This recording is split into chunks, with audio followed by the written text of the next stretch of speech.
രാജേന്ദ്രനെ ഈ നമ്മുടെ കെ മുരളീധരൻ കോൺഗ്രസിലെ അടങ്ങിയിരിക്കുന്നില്ലല്ലോ.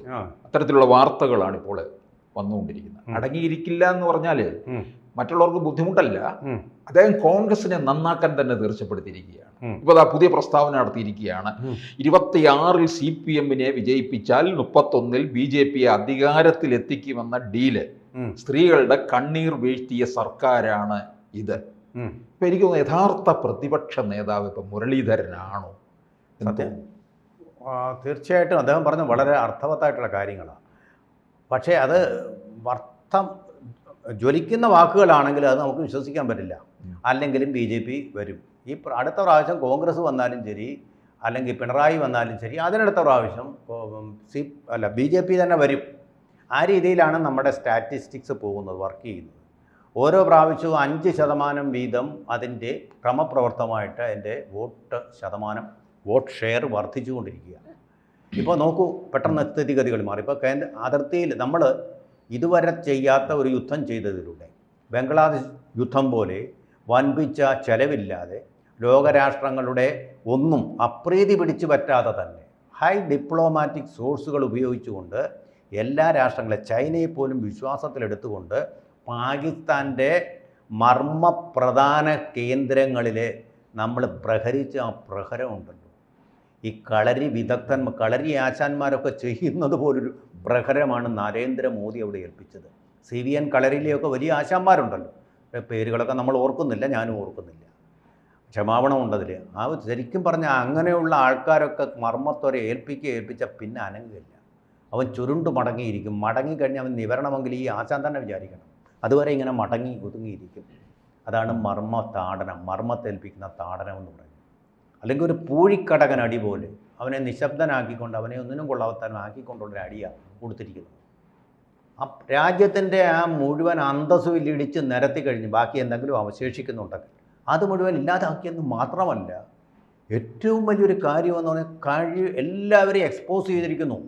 ടെററിസ്റ്റ് ഞങ്ങൾ പരിശീലനം നൽകുന്നില്ല, ഞങ്ങൾ സത്യസന്ധരാണെന്ന് ലോകത്തിന് മുമ്പിൽ ആണയിട്ടുകൊണ്ടാണ് ഇപ്പോൾ ലോക ബാങ്കിന് മുമ്പിൽ നിന്ന് അവർക്ക് കഴിഞ്ഞ ദിവസം കുറച്ച് പണം കിട്ടിയത്.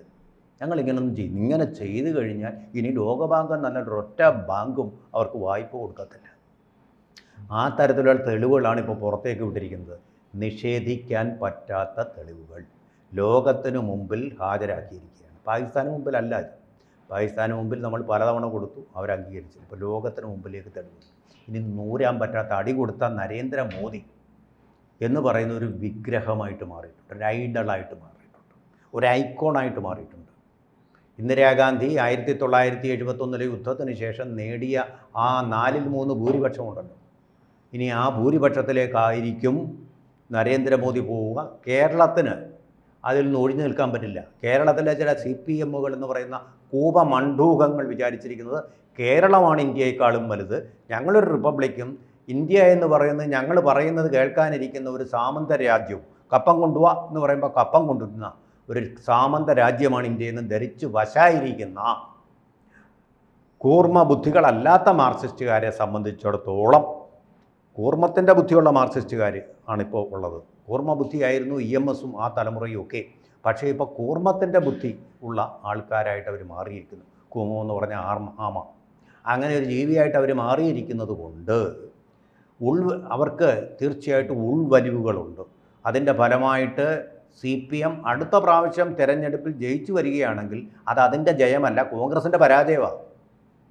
മുരളീധരൻ ഉൾപ്പെടെയുള്ള ആൾക്കാരുടെ പരാജയമാണത്. മുരളീധരൻ നന്നായിട്ട് അധ്വാനിക്കുന്നുണ്ട് ഇപ്പം. കാരണം ഇവിടെ സുധാകരനെ മാറ്റുക എന്നുള്ളതാണ് ഇപ്പോൾ കോൺഗ്രസിലെ ഏറ്റവും വലിയ പ്രശ്നമായിട്ടും കൊണ്ടു നടക്കുന്നത്.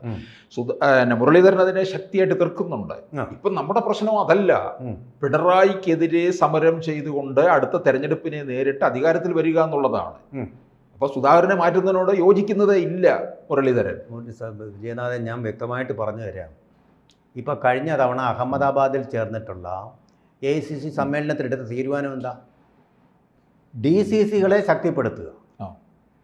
അപ്പോൾ ആ DCCകളെ ശക്തിപ്പെടുത്താൻ ചില DCCകളുടെ മേലെ സുധാകരന് അധികാരമുണ്ടല്ലോ, ആ അധികാരം മാറി അവിടെ അവർക്കിഷ്ടമുള്ള, കേന്ദ്ര ഹൈക്കമാൻഡിന് ഇഷ്ടമുള്ള DCC പ്രസിഡന്റുമാരെ സ്ഥാപിക്കാൻ വേണ്ടി അത് എതിർക്കും സുധാകരൻ.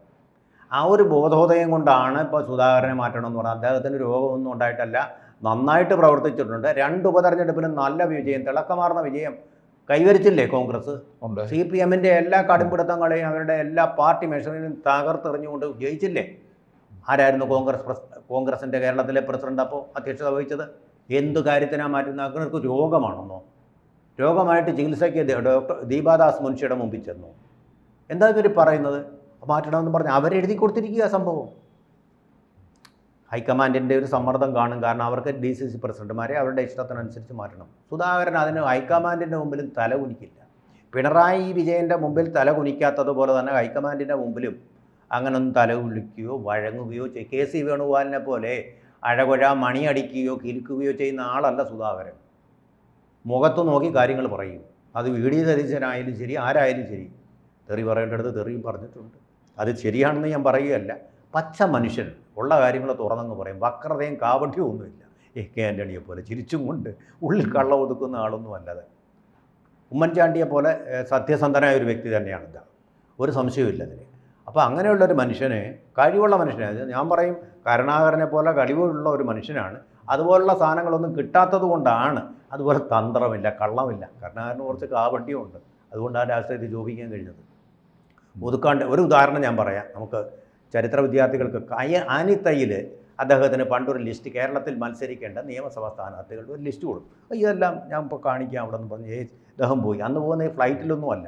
ഫ്ലൈറ്റിലൊക്കെ അപൂർവം യാത്രകളുള്ളൂ. കാരണം അവരും പോയത്, ലീഡർ പോയത് അവിടെ ട്രെയിനിലാണ് പോകുന്നത്. 2 ദിവസം എടുത്തൊക്കെ യാത്ര ചെയ്താണ് ഡൽഹിയിൽ പോകുന്നത് ഹൈക്കമാൻഡിനെ കാണാൻ. അങ്ങോട്ട് പോയി അവിടെ ചെന്ന് ആലുവാപ്പുഴ കഴിഞ്ഞപ്പോൾ എന്ത് ഈ തയ്യിൽ കൊടുത്ത ആ ലിസ്റ്റ് മുഴുവൻ എടുത്ത് ആലുവാപ്പുഴയിലേക്ക് എറിഞ്ഞു.